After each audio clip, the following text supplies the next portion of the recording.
یہ نئے نئے فتنے جو آپ کے سامنے ہیں، جو کہتے ہیں کہ اللہ ہے ہی نہیں، نعوذ باللہ، جب آج ان کو کوئی وبا لگتی ہے تو کس طرح لاچار ہو کے پھر بولتے ہیں کہ ہاں اللہ ہے۔ شفا بھی اسی کے ہاتھ میں ہے، جس طرح بیماری ہوتی اس کے حکم سے ہوتی ہے۔ ابھی گزشتہ دن ایک دہریہ خودکشی کرتے ہوئے لکھتا ہے کہ میں نے یورپین کو خوش کرنے کے لیے بہت کچھ لکھا، آج حالت یہ ہے کہ میرے پاس کھانے کو بھی کچھ نہیں۔ انہوں نے مجھے اسلام کے خلاف استعمال کیا، میں ہو گیا، اب میں خودکشی کر رہا ہوں۔ میسج ہر ایک کو سمجھ آ جائے گا کہ میں کیوں خودکشی کر رہا ہوں۔ دین کے بارے میں شک میں نے پیدا کیا، دیندار تو میرے قریب نہیں آئے گا، لیکن جن لوگوں نے مجھے مالی تعاون دیا، جب ان کا مقصد پورا ہو گیا بے دین کرنے اور بے دین ہونے کا، تو انہوں نے بھی ساتھ چھوڑ دیا، اور اس پہ میں خودکشی کر رہا ہوں۔ والعیاذ باللہ۔ اور یہ ایک حقیقت ہے کہ انسان کو اگر اپنی ذات پہ بھی شک ہو جائے تو اس کی زندگی بھی خراب ہو جاتی ہے۔ بیوی پہ شک آ جائے گھر اجڑ جاتا ہے۔ اللہ کے بارے میں شبہ، اللہ کے بارے میں شک، اس کے رسول کے بارے میں شک، اس کے دین کے بارے میں شک، مسلمات کے بارے میں بھی شک ہوتا ہے۔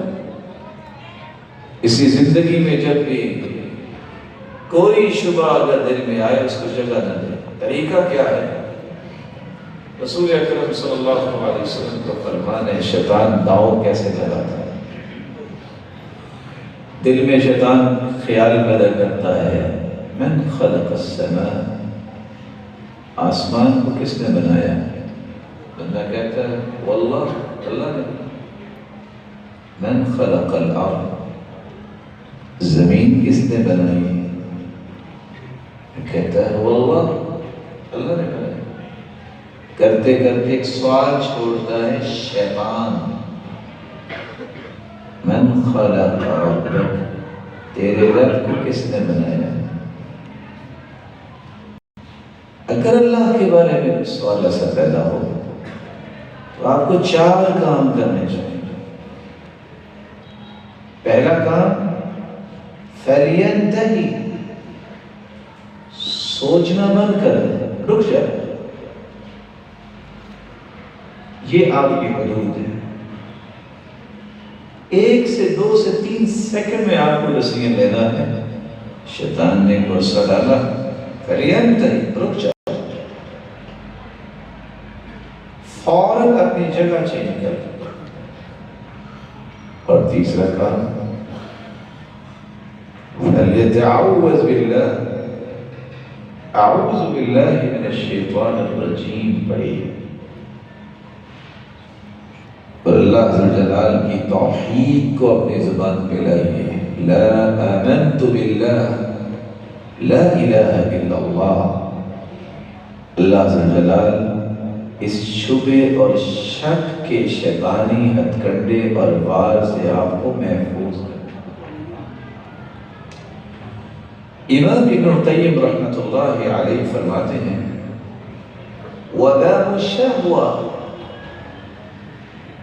دنیا کے سارے فتنے اگر اکٹھے کیے جائیں تو دوسرا ایسا دروازہ ہے جس میں داخل ہونے سے انسان جہنم کے دروازوں تک پہنچتا ہے جب وہ شہوت کے دروازے کو کراس کرتا ہے۔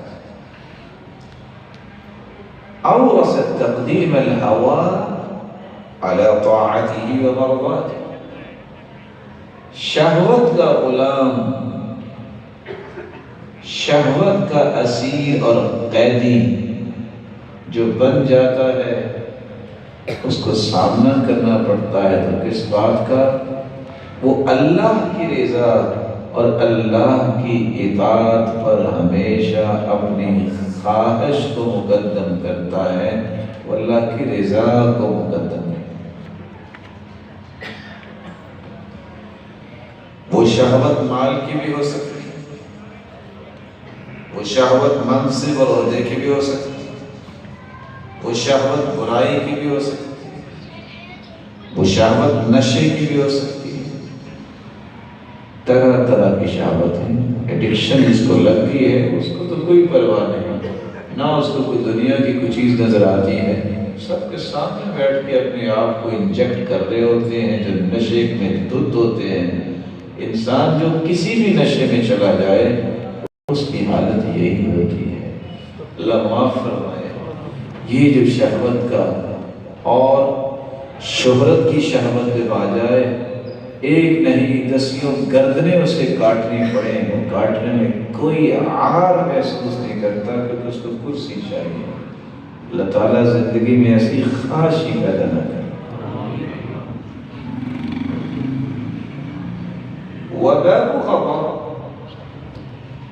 امام ابن القیم نے تیسری بات بیان کی ہے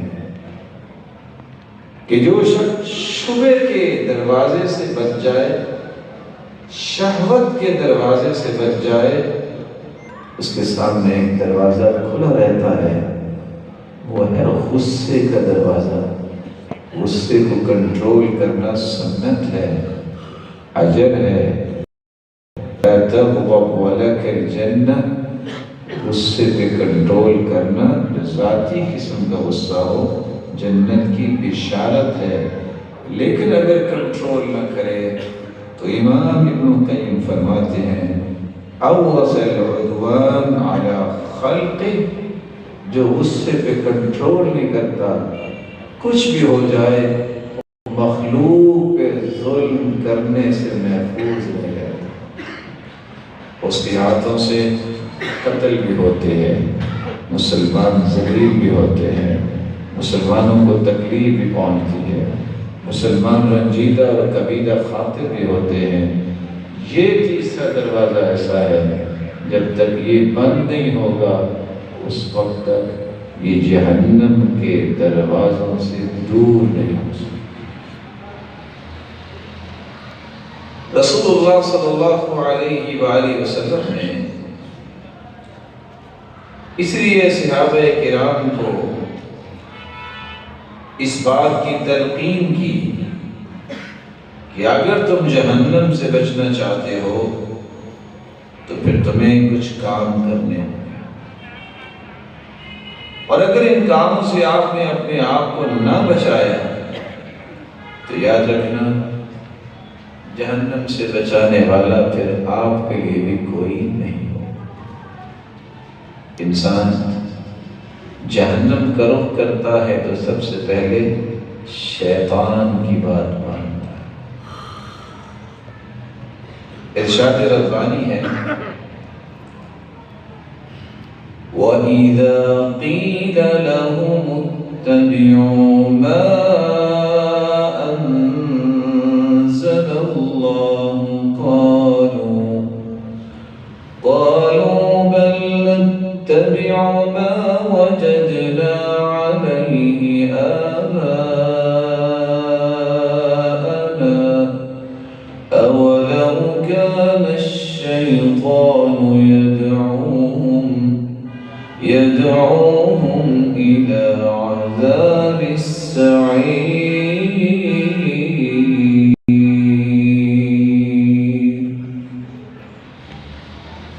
جب ان سے کہا جاتا ہے آپ اس بات کو مانو جو اللہ نے اتاری ہے، جو وحی آئی ہے، اس کی اتباع کرو نا، اس کی پیروی کرو، اس کی فرما بردار بنو۔ کہتے ہیں نہیں، ہم تو وہ بات کریں گے جو ہمارے باپ دادا نے کی۔ وحی کے مقابلے میں باپ دادا، شریعت کے مقابلے میں آباء و اجداد، اللہ کے حکم کے مقابلے میں من مرضی۔ یہ وہ لوگ ہیں جو شیطان کے ہاتھوں ٹریپ ہو چکے ہوتے ہیں، اور شیطان نے ڈی ٹریک کر چکا ہوتا ہے۔ اس لیے ساتھ ہی اللہ تعالیٰ نے فرما دیا اولو کان الشیطان